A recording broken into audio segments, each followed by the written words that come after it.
좋은 아침입니다. 오늘은 사도행전 21장 33절로 34절 말씀 함께 대하겠습니다.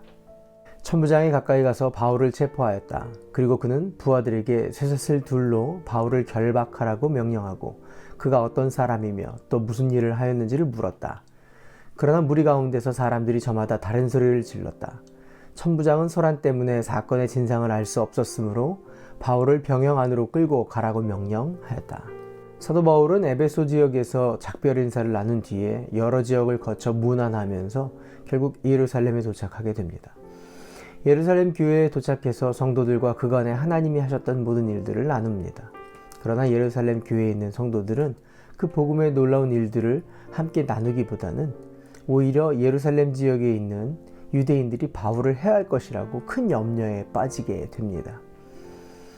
오순절을 지키기 위해 바울이 이곳에 도착했다는 것을 유대인들은 알게 되고, 이 유대인들은 바울에게 누명을 씌워서 에베소에서 온 두루비모와 함께 성전을 더럽혔다라고 거짓 소문을 냅니다. 그리고 사람들을 동요시켜서 바울을 잡고 그를 죽이려고 성전에서 끌어내고 문을 닫습니다. 이 광경을 마침 병사들과 백부장이 보고 달려듭니다. 그 소요가 어떤 원인인지 파악하기 위해 바울을 체포합니다.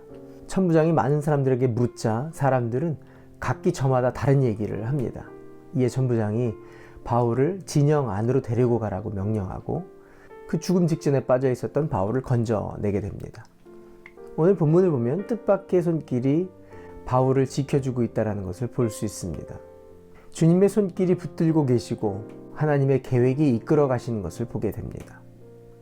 바울이 누명을 쓰게 되었을 때 사실상 바울을 도운 것은 예루살렘 교회 성도들도 아니었고 또 주변에 있는 사람들도 아니었고, 오히려 백부장과 병사들이 달려들어 바울을 그 죽음의 손길에서 막아냈고 천부장까지 나서서 죽음의 진상을 알고자 그를 병영으로 데리고 가게 됩니다.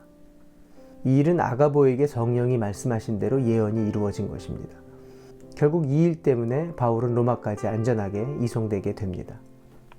하나님은 성도의 삶의 역사를 외면하시는 일이 없습니다. 그 삶은 하나님의 성도의 삶이며 그 삶을 통해 구원받은 하나님의 사람들이 살아가고 또 그 삶을 통해서 이 땅에 하나님 나라가 증거되는 삶이기 때문에 그 삶을 향한 하나님의 구원의 계획하심과 이끄시는 손길이 분명히 있습니다.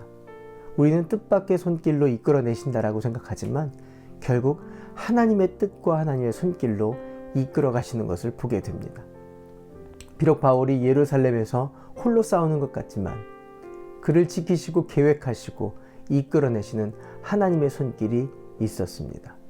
이러한 은혜가 저와 여러분 가운데 늘 있는 줄 믿습니다. 기도할까요? 좋으신 하나님, 결코 우연히 되는 일은 없습니다.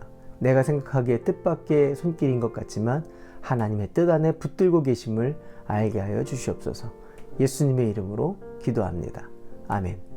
오늘도 성령님과 동행하시는 하루 되시길 바랍니다. 화이팅!